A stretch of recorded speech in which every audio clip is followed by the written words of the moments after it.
आणि निवडणूक लढण्याचा सगळ्यांना अधिकार आहे, पण यशवंतराव चव्हाण साहेबांचं नाव वापरायचं की नाही याचं आत्मचिंतन करावं असा टोला नाव न घेता सुप्रिया सुळेंनी अजित पवारांना लगावलाय। माळेगाव साखर कारखान्याच्या निवडणुकीच्या प्रचारात सुप्रिया सुळेंनी हा टोला लगावलेला आहे।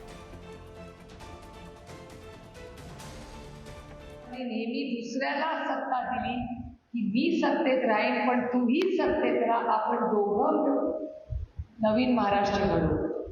पण दुर्दैव आहे की महाराष्ट्रात असं तसं होताना दिसत आणि काहीतरी नवीन वेगळंच मला दिसतंय का त्याचं वाटत आहे। आता प्रत्येकाला तो त्याचा त्याचा अधिकार असतो।